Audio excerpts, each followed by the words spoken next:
Zombie Apocalypse.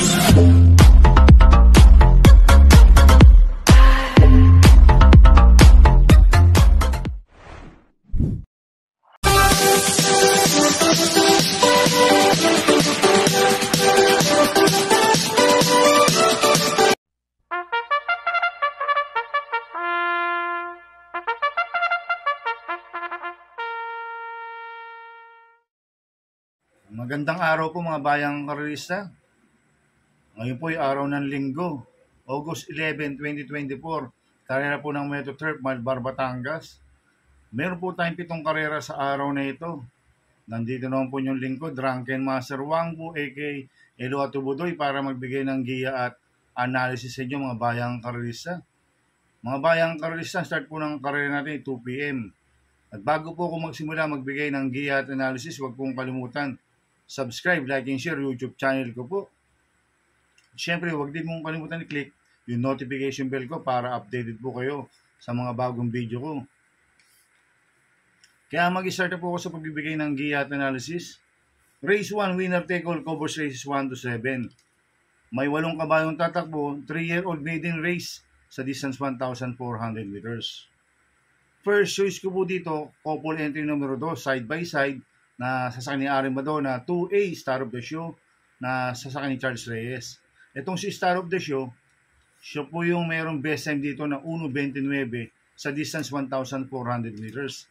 Last run po nito, noong July 31, tarsero po siya kila Official Seal at Music and Magic. At ito naman si Side by Side, pang-apat po siya, noong July 31 rin, kila Official Seal, Music and Magic, Star of the Show. Kaya itong couple entry number 2 na to, parehas po malaki panalo nito. Kaya sila po first choice ko. Second choice ko po yung numero 6, Music and Magic, na sasakyan ni Apoy Asuncion. Ito maganda ay pinakita last run. Segundo po siya kay Official Seal noong July 31. Kaya sa akin, malaki rin po panalo sa akin nito. Kaya siya po second choice ko. Kaya ang first choice ko po, opponent numero 2, side by side, 2-way Star of the Show. Second choice numero 6, Music and Magic. Sa race 2 po tayo, pick 6, cover races 2 to 7. May 8 kabayong tatakbo, rating-based system, plus 5-5 split placers, distance 1,400 meters. First choice ko po dito, yung bumaba po ng rating-based system, numero 5, Gianchi, na sasakyan Lester De Jesus. Itong si Gianchi, masyadong mababa na po sa laban to. Kaya malaki po panalo sa akin ito, kaya siya po first choice ko. Second choice ko po, yung Bandera numero 7, Den, na sasakyan ni Ace Aguila. Last round po nito, noong July 31, segundo po siya kay Keep the J, dinabot po siya. Ngayon tingin ko, solo Irie po ngayon to, si Den, kahit mahaba po distansya, 1,400 meters, pag pinaalagaw nila sa harapan to, pwedeng makatapos po ng karera to. Kaya malaking po panalo sa akin ito, kaya si po second choice ko. Lalagyan ko po third choice sa pandiado, number 2, Raha Bago, na sasakyan ni A.R. Ramos. Last run po na ito, July 31, tarsero po siya, kila Keep the J, Den, medyo maiksi lang po distansya last run, 1-2, ngayon 1-4. Kaya sa akin, magandang diado to, kaya siya po third choice ko.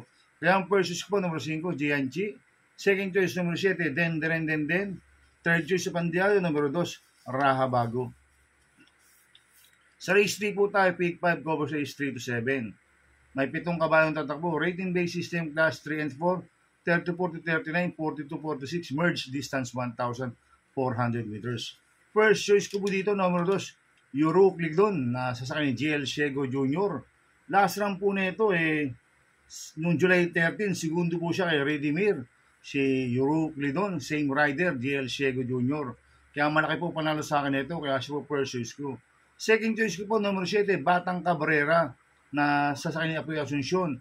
Itong si Batang Cabrera, last run po noong July 20, tarsero po siya kala Sky Story at Come From Behind. At gamay po ni Apoy Asuncion yan. Kaya may panalo sa akin to, kaya si po second choice ko. Kaya ang first choice ko po, number 2, Yuro Cligdon. Second choice, number 7, Batang Cabrera. Sa race 4 po tayo, pick 4, cover race 4 to 7. May 7 kabayong tatakbo, rating based yung class 5, 6 to 10 split, distance 1,400 meters. First choice ko po dito, number 3, Monument, na sasakyan ni Jerome Storge. Siya po yung mayroong best time dito na 1.28.4 sa distance 1,400 meters.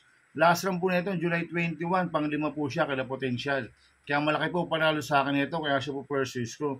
Second choice ko po, number 7, top feeling na sasakyan ni Charles Reyes. Last run po nito nung August 4, segundo po siya kay Axis Deviation. Kaya may panalo sa akin to, kaya siya po second choice ko. Kaya ang first choice ko po, number 3, Monument. Second choice, number 7, top feeling. Sa race 5 po tayo. May 7 kabayong tatakbo, rating base system class 4, 28 to 33, distance 1,400 meters. First choice ko po dito, number 4, Ninong, na sasampoy Jerome Storke. Itong si Ninong, siya po yung mayroong best time dito na 1.26 sa distance 1,400 meters. Last round po na ito, July 21, pang-anim po siya kala front runner. Kaya malaki po panalo sa akin ito, kaya siya po first choice ko. Second choice ko po yung galing sa panalo number 7, Full Combat Order na sasakyan ni Pamboy Ponce. Itong si Full Combat Order, gamay po ni Pamboy Ponce yan. At nanalo po lasa niyan, tinalo niya si Light Bearer. Kaya malaki rin po panalo sa akin yan, kaya siya po second choice ko. Kaya ang first choice po, number 4, Ninong. Second choice, number 7, Full Combat Order. Sa race 6 po tayo sa penultimate race. May 8 kabayong tatakbo, rating base system class 4, 16-21 split, distance 1,400 meters. First choice ko po dito, bumaba po ng rating base system, numero 8, Queen Luis na sasakyan ni JB Hernandez. Ito, mababa na sa laban to, kaya malaki po panalo sa akin ito, kaya siya po ang first choice ko. Second choice ko po, bumaba po rin ang rating base system, numero 5, Work From Home na sasakyan ni YL Bautista. Ito, may panalo rin sa akin to, at gamay na rin po ni YL Bautista to. Kaya siya po second choice ko.